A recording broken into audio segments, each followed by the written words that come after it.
How is it possible that 60 million pigs are raised annually to power processing facilities across America, from small barns to bustling factories? This business supplies the world's pork supply despite rising expenses, the threat of illness, and demands for sustainability. In this agricultural documentary, we follow farmers to see how they maintain pig supplies in processing facilities and how their unwavering labor influences our food chain.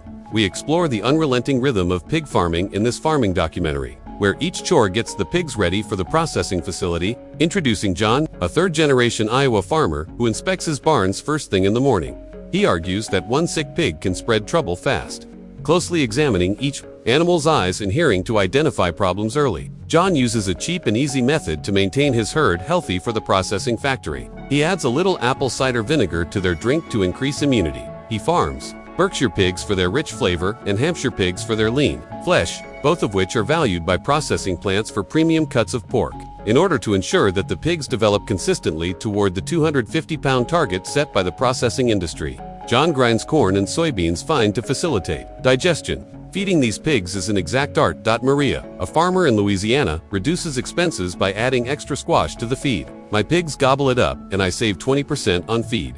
She says she feeds her pigs twice a day to balance growth and prevent overeating, keeping the flesh thin for the processing business.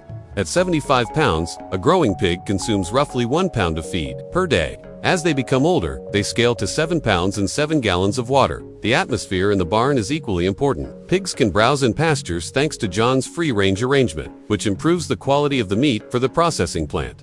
They're happier digging in the soil, he says. He replaces the straw bedding once a week to keep things hygienic, which reduces odors and keeps the pigs healthy. But there are many obstacles to overcome. Landowners in Louisiana make only $15,000 annually, whereas the national average is $40,000, and they must contend with land rents that are quadruple that amount. It's a squeeze, he acknowledges, using sugarcane as a diversification strategy. To make ends meet, herds are at risk from diseases like pneumonia. So John vaccinates his piglets regularly and gives them iron shots a few days after birth to prevent anemia. Another challenge is sustainability. Although pig feces can contaminate, farmers use biodigesters to convert it into fertilizer, which lowers costs and complies with the environmentally acceptable standards of the processing facility. It's hard work, but the processing factory pays more for sustainable pork, he claims. Despite the cost, producers like John are compelled to switch to free-range systems due to consumer demand for organic meat. In order to achieve these goals, cover crops are planted close to barns. These crops enhance the soil and absorb runoff, making farms cleaner and producing better pigs for the processing plant. These tales highlight the perseverance and resourcefulness of each pig that is transferred to the processing facility. The advances that are revolutionizing pig farming for processing industries are celebrated in this farming documentary. John keeps an eye on pig health and barn temperature using Internet of Things sensors, identifying problems like fever outbreaks early. "It saved my herd once," he remembers saying. By turning waste into revenue, Maria's compost system helps the processing industry maintain sustainable supply chains. She lessens her impact on the environment by growing cover crops, which improve soil and maintain agricultural viability. According to this farming documentary, pig farming has a bright future. As the demand for pork in Asia rises, U.S. producers plan to increase the output of processing factories. Millions of employment are maintained while meeting consumer demands. Through sustainable techniques, free-range systems, reduced emissions, and improved animal care, resilient farmers like John and Maria make sure processing plants prosper. Every pig we raise feeds someone, somewhere. John states, in order to sustain the trip from farm to processing facilities.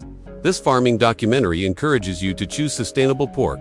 American pig farmers feed the world in addition to raising pigs. Are you thinking about pork and inflation? Do you think there might be a domestic pork scarcity in the UK in 2023? In fact, the number of pigs for slaughter in 2023 has significantly decreased as a result of the 2022 pig herd contraction.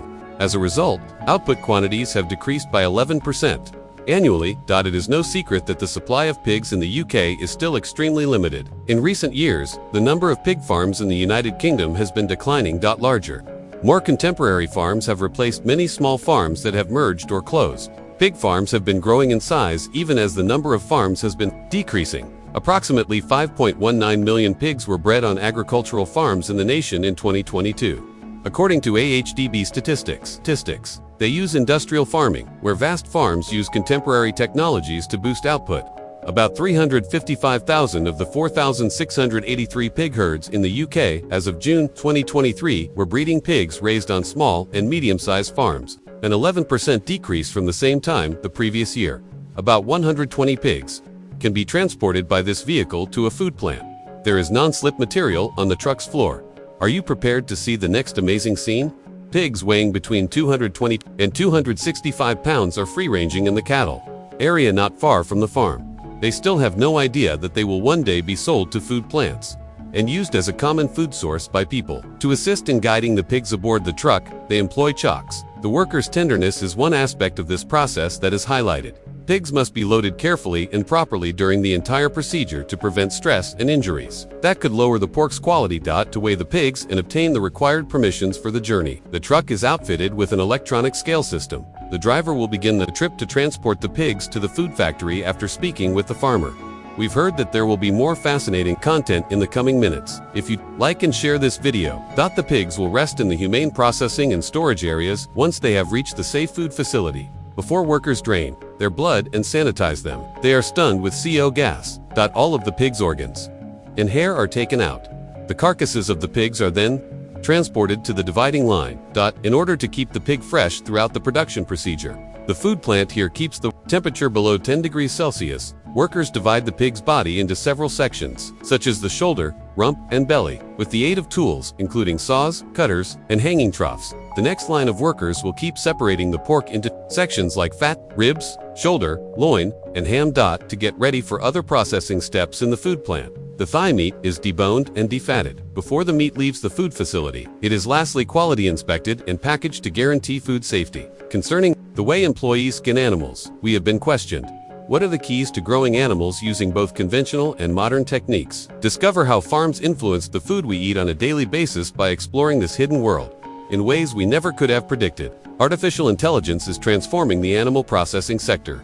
AI is developing clever ways to boost productivity and cut waste, from streamlining industrial procedures to enhancing product quality.